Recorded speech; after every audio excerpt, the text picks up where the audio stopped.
Hello guys, and welcome to this rather impromptu video here tonight because GGG have just released a pretty large video where they're kind of going over a bunch of quality of life teasers. In the past they've done these in lots of different videos across 2 weeks or so before the league actually launches. This time they're just doing it all in one video, and it's a 3-minute long video here, and there's actually a lot of really good quality of life changes in here.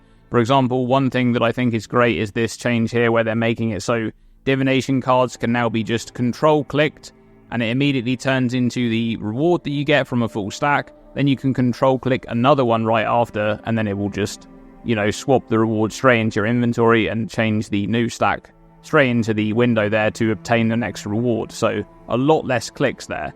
However, in this video, there's some stuff hidden, and I kind of want to cover that in this video here. So the hidden stuff there is in regards to this window right here, the currency exchange window. And there are 3 things in particular missing from here. So firstly, over here we've got this kind of left panel here, which is different tabs that you can choose to, search for various things like Delve and Scarabs, things like that. There is a window missing from this, which is scouting reports. It's completely gone on this window, and this is presumably, recording of them playing on the new patch. So scouting reports appears to be gone from the tab window here on the side of the currency exchange. And then over on the main window, this is the window with all of the currency items in a big box here. And there are 2 currency items missing. Harbinger orbs are gone from this list, as are orbs of horizon. So this may have major implications for the upcoming league, patch 3.28 Mirage, because these 3 items, or I should say scouting reports as a set of items, and then the 2 currency orbs, the Harbinger orb and the orb of horizon, they're all related in the way that they all kind of correspond to map tiers. So for example, the Harbinger orb has 2 uses. Firstly, the main use is that you can actually use it on a map tier, and then it will change it into a new map of the next tier, and it will sometimes create a beachhead map, right? That's kind of the extra use there. And then an Orb of Horizon is a basic currency item that is used to reforge a map as another map of the same tier, and it has to be a natural map of that tier. It can't be, as part of what the Watchstone has upgraded the tier. It must be a natural map of that tier. And then, of course, there's scouting reports, which are items that are used to reroll Kirac's missions. And Kirac's missions are also all about map tiers, right? You have 3 different missions: white missions, yellow missions, red missions that correspond with the difficulty of maps. White maps running through 1 to 5, yellow maps 6 to 10, and then red maps 11 to 16. And you can use scouting reports to re-roll those missions so that you can, cycle through them and try to find a mission that you want to actually run. Now, these 3 things being gone in Path of Exile 3.28 is potentially a massive change incoming in regards to not just maps, but general Atlas progression. So of these 3 things, I would say the most crucial one there of it being removed is the Orb of Horizon, which is just the most basic kind of fundamental currency item when it comes to the Atlas. When you first start playing Path of Exile and you're doing a map completion for the first time, you'll occasionally be using these to reroll a map of the same tier to be able to try and complete a map that you haven't completed yet.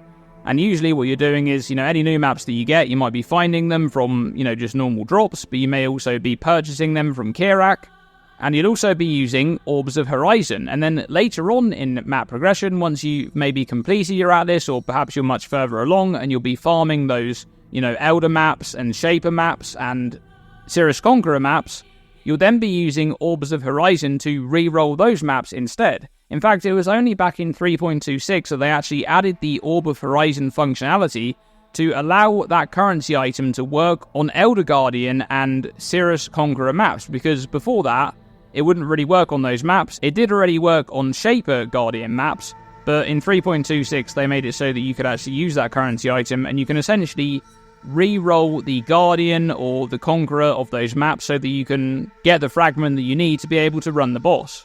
That was particularly good for SSF, for example. But if Orbs of Horizon are suddenly gone, what does that mean for those maps, right? What does that mean for Shaper Guardian maps? What does it mean for Elder Guardian and Conqueror maps? We're not too sure just yet. At the same time, you could say the same thing for scouting reports. Scouting reports are a big deal in current Path of Exile. they kind of fulfill a similar role there, where you can kind of re-roll things and target farm different maps from Kirac, especially the memory type maps that they added, where they had like the memory strands on the Atlas, and then obviously that whole system moved to Kirac. So now you can re-roll Kirac's maps, and occasionally you can get those memory maps, which are very, very powerful. For example, the one of Einhar's Harvest Beast, that one's really, really good, and there's a few others there that you want to kind of target farm, and you use scouting reports there to actually obtain those. Well, if scouting reports are gone, what does that mean for Kirac missions? What does that mean for farming Kirac missions? Are Kirac missions even still going to be there? Well, one thing that I will say about Kirac is that we actually had that original teaser for 3.28 way back when they actually discussed the upcoming date to confirm when the date is going to be. We had this little kind of teaser image for 3.28, and it was the entrance for the Karui Shores. And of course, we know that that's where Kirac's base of operations is, and he's rigged the whole place with explosives, and we know that he's done that just in case anything actually comes into our world, you know, through the Atlas, that he's going to kind of rig the place and blow the whole thing up. So perhaps something is going to happen with Kirac to kind of set the stage for this new expansion, who knows? And the other thing to discuss, of course, is Tier 17 maps, because that's been a big topic of this patch, especially. We had the Q&A from last league there from 3.27, where there was a lot of discussion on Tier 17s. Perhaps they're going to try and find a way to incorporate Tier 17s into more kind of standardized progression, because as of right now, Tier 17s and Tier 16.5s, they feel very different to the rest of mapping. They kind of feel very distinctly separate, and perhaps they want to kind of incorporate the whole thing together. That may mean some important changes need to come to map tiers to actually make that happen, who knows? But I will say that I don't think 3.28 is going to be an Atlas expansion per se, because I think that having had the last one in 3.26 now seems a little bit early for that. And I do think that if there is going to be an Atlas expansion, they'll likely want to save that for the end of year release for PoE 1, which will probably be around, you know, October, November time. But it is possible that 3.28 has some big changes to Atlas progression. Perhaps we even see changes to Watchstones. That's been very stale for a while. So we could have the kind of level of changes when it comes to the endgame that we had in 3.24. You know, 3.24 actually introduced Tier 17s for the first time, and we had that kind of shake-up of how you actually access Uber bosses. Perhaps we'll be getting that sort of thing on a more basic level for Atlas progression. But I just wanted to make this video to point out those changes, because this is potentially indicating something massive for the Atlas, right? These are fundamental currency items. Even the Harbinger orb there, you could say that that indicates potentially a Harbinger rework. I don't think so. I think that that also has something to do with the Atlas map tiers, because that's the one thing that all of these things have in common. So I think we're going to see something big with the Atlas changing in this patch. What do you guys think about this teaser? What are GGG cooking? Let me know by commenting below. Thanks for watching this video, and I'll see you in the next one.